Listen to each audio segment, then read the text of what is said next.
Hello and welcome to Model Kit Beginners. Let me start by apologizing for my voice. I seem to have a bout of man flu, of COVID, or nobody's really sure, but anyway, it is lingering now for a couple of weeks already. And I was man down, but I'm good enough now to do a little video. And today we're gonna have a look at the 1959 Chevy El Camino from the fine folks over at AMT. Being a sucker for punishment, I got that one second-hand, and I certainly look forward building it. What was very interesting is if I looked at the price on the 10th of September 1990 was 8 Rand 25, which is today round about $40 cents. Yeah. Prices certainly have changed, haven't they? Anyway, so what I suggest we're going to do, before we go down to the bench and have a look at the kit proper, let's have a quick look, or maybe a little longer look, at the history of this 1959 Chevy El Camino. I think it might reach quite a while back, but let's go and have a look.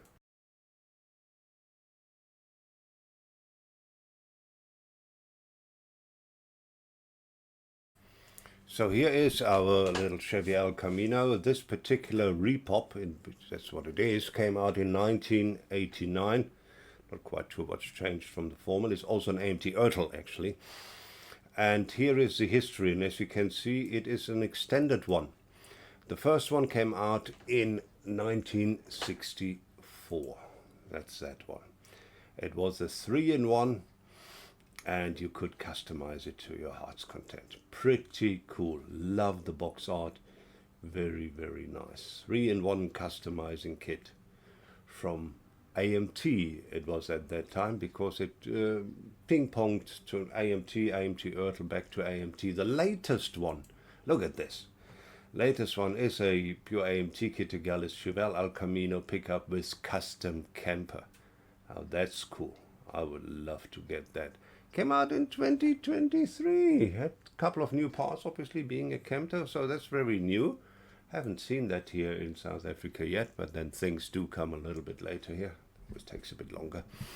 So, yeah, that's pretty cool. But that's not the one we are looking at. We are looking at the 1989 repop of a 1964 kit, which is the Chevy El Camino from AMT Ertl. In order to do so, we need to go down to the bench. I'll see you there.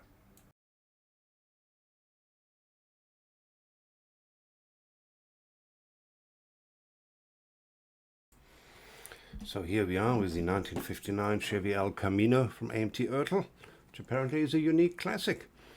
Can be built in one of 3 ways, so like the 3-in-1 from 1964. And it is a retouched photo of the actual model. Then it tells you a little bit more about the engine and the parts, over 140 parts, so that's quite something.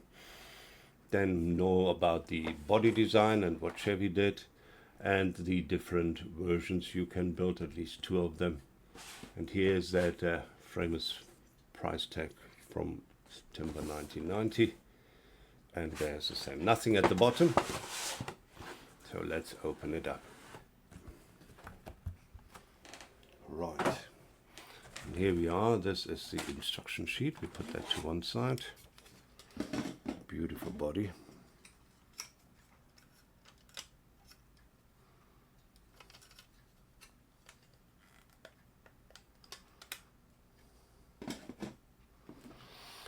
Then quite a few parts. Plastic parts seem all to be in baby blue. Then we have tires. Seem to be floating around. As I said, this was a second-hand kit.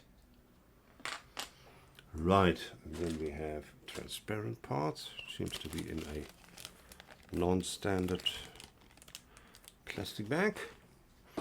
We have a steel axle, and we have rear lights. And that's what's in the box. Now, this will be one of those instruction sheets which will keep you busy. More about the El Camino, more about how to build a model. the whole thing flips open like that. Then you have a around about A2 size sheet, and it starts with the wheel assembly if you're stock or custom, or if you have the race rear wheels. Obviously appear to be plastic and slicks. Then stock engine assembly, custom engine assembly, rear suspension assembly. There doesn't seem to be any differences between stock and non-stock. Then we have a front suspension assembly, and then there are race and custom headers available. How to get those in? Right over here. All looks pretty standard from a kit of its age. Shift lever, steering wheel, so this is a stock or custom interior available. Even seatbelts already, which is quite something, from 1959.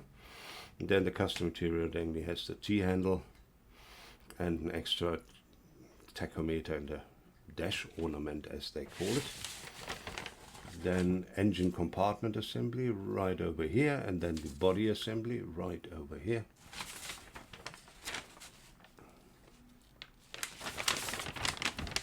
And it goes on the next page.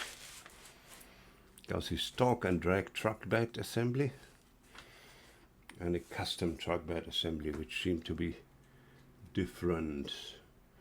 See, there's bed rails, which should do not be there on the stock and truck bed assembly. Otherwise, optional box cover is there for both. Light bezel slightly different part numbers, so there obviously will be different. We have a solid rear bumper for the stock and drag, and for the custom we have bumperettes right over here. So that's all pretty cool. Then we have the final assembly. Here we have stock, custom and drag all in one. It gives you the differences. Obviously, once again, we have the bumperettes and the bumpers, and we have at least 3 different grills in there. If you look there, that's different from that, different from that. So there's quite a few choices here. Side pipes for the custom. So yeah, you can knock yourself out here. There appears to be quite a few choices, and obviously we all do like choices. What I do not see in here are any decals, and there doesn't appear to be any decals which come with this kit, because there's no decals which is shown going onto the body. There's no decals in the box, which might possibly have been lost. There are just no. Oh, there's a decal. Here you see it says decal right over here. I haven't seen a decal in the box, so obviously that has been lost in the waves of time. Oh well.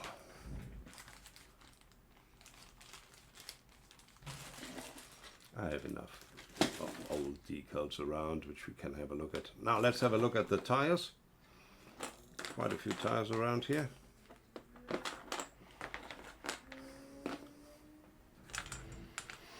Right, these are the rear tires for the drag version, I would assume. So then assembled to be cheetah slicks, and they go onto the rear axle, which I might add you have right over here. It has a solid metal axle. Then the other tires are for the front and stock tires. There are not I'm lying. They are branded Firestone, as you can see right over here. Firestone branded. Need some tender loving care and cleaning up. Quite a few seams around, but that is to be expected. Also quite hard, so do not try to slip them over your wheels. Once you have built them, you have to build your rims around them. Just be aware of that. Right, that's as far as tires go. Then we have some beautiful rear lights. nice and transparent red, so that's pretty cool. Then we have glass. Since it has been put into a non-standard plastic bag, I might just as well take it out. Actually, it doesn't look too bad. Needs a bit of a clean, but otherwise quite thick, quite solid. All in one piece. And this could be an extra rear glass, which I'm not aware of. And then obviously front lenses right over here. So that's the transparent parts. They look fine.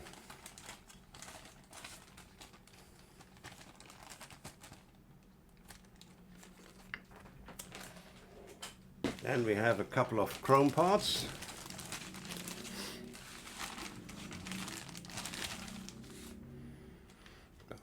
Quite a few actually. We have two wheel options right over here. These customs, these more on the stock side. We have the side pipes right over here.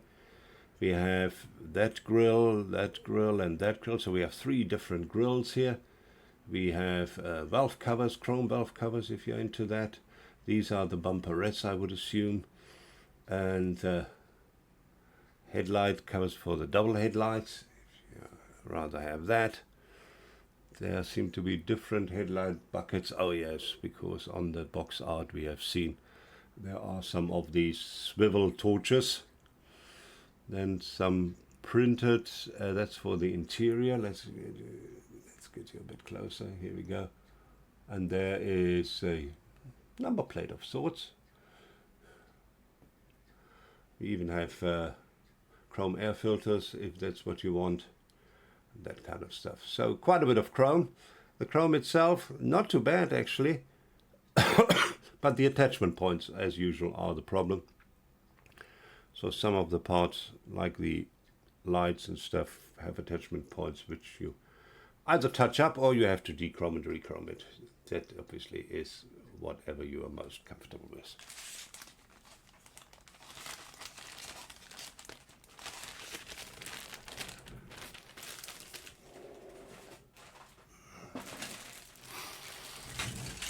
Then we have a whole bag of light blue plastic right over here. Some stuff is floating around loose, like these headers.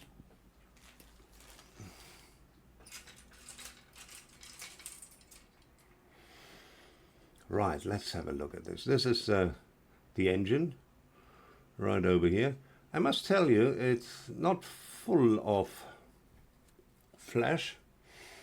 Actually looks relatively clean. Obviously has seam lines, so that needs to be addressed. But apart from that, here even the belt assembly, not too bad at all. So it looks quite nice. Headers needs to be cleaned up as well. But yeah, not the worst I've seen by any stretch of imagination, to be quite honest. Not even close. Right, then let's have a look at those. More pipes right over here, part of the front suspension right over here. Shock absorbers. Yeah, needs quite a bit of cleanup. Let's face it. It seems to be the same molds that they used in the mid-60s. I think that is quite clear. Let's have a look here. Stuff falls off. We hate that. Wheels, inner wheels or drum brakes if you want. So some springs right over here. Here's the stock exhaust. Yeah, there you can see what the seam lines are. There are quite a few of those around. And there's a console for the custom version right over here.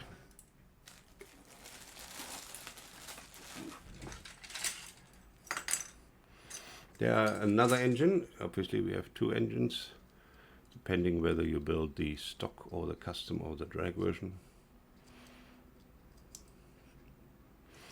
Yeah, these two do not belong together. So engine halves right over here. Actually quite a bit of detail here. More than you sometimes expect from a kit like this. So not bad, not bad.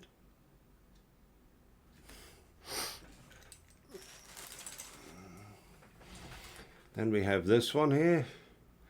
The front suspension assembly nearly falls off. We have bumpers here, these are actually kind of go underneath the bumpers, splitters if you want, so not even splitters. It's just the bottom cover of the body.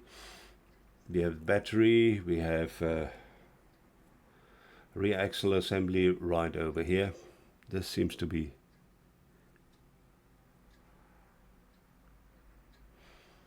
maybe belongs to the loading department here. Right, so that's all together on this sprue. There's another exhaust right over here, so we can look at that in a little bit more detail. So you can see what I mean about when I say it needs a bit of cleanup. You can see it has seams. There's this kind of stuff right over here. So yeah, it just needs to be cleaning up, which is to be expected with a kit from this vintage. Then we have the bottom. Actually not bad. Detail is not bad at all. I think it looks pretty good compared to others from the period. For sure does. And here we have loading bay, more wheels. This seems to be the top of the radiator, and here is the lid if you want to close your loading bay. The lid, you can do that right over here. Yeah, looks clean enough. Doesn't look catastrophically at all. Then we have interior, which molded in seats. Yeah, that's obviously it's not something which we like a lot, but there it is. Molded in pedals as well. Then we have the dashboard. Let's have a look at that. That actually doesn't look too bad. Obviously we have no decals whatsoever, so you can either put spare decals in there or do it by hand. We have the firewall right over here, nicely detailed. Lots of stuff molded in. And then this is the rear part of the truck. Again, a couple of loose parts right over here. Oil pan, valve cover, that kind of stuff. Stuff which comes loose from the sprues. They haven't been attached too solidly on the sprues. And here is the steering wheel, the Chevy steering wheel right over here. Pretty cool. Then we have the body right over here. There's a stabilizer which you remove when you build it right over here. Obviously molded in wipers and that kind of stuff, molded in door handles. You have that. You have the El Camino 3D printed in here. But all in all, it's not looking bad. It's not horrible. Needs some tender loving care, and there are some seam lines which you need to take care of. I put the hood on to look for fitment issues. Seems to be alright, so it's nothing which can't be managed. A little bit standing over here, so a little bit of sandpapering here at the back, and that should bring that into position. But otherwise, it looks actually pretty good. Very nice. A nice body. Love an El Camino. There will be another one coming up soon, I'm just warning you. I know it's a quite divisive car or truck, whatever you call it, but I like it because of that, and I think it looks cool. Love that overlapping roof over here with the curved rear glass. I mean, that's just such a feature. Very cool. All right, the panel gaps look okay-ish. You probably want to maybe just work on them a little bit before you start spray painting, base coating, etc. But otherwise it looks good. I think it looks good. It's not bad at all. And I love that body. Right, and that's about it. What I have to show you, what is in the box of the 59 El Camino from AMT Ertl. Pretty cool, I can tell you. I like it. I think it's pretty cool. And I'm looking forward building it. Sorry. Soonish. Right, but let's get up back to the desk and have some final thoughts. See you there.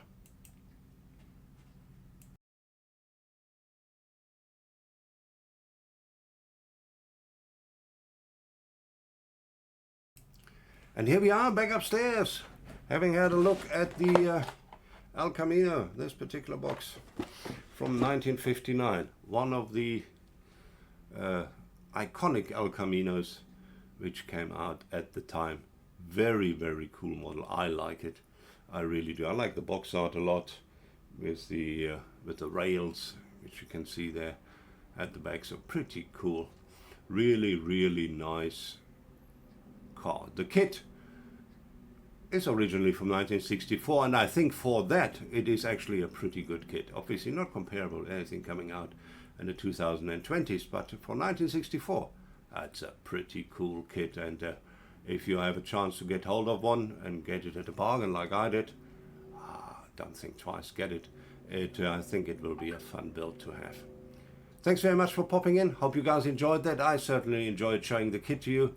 You guys have a lovely week further, and greetings from Cape Town. Cheers.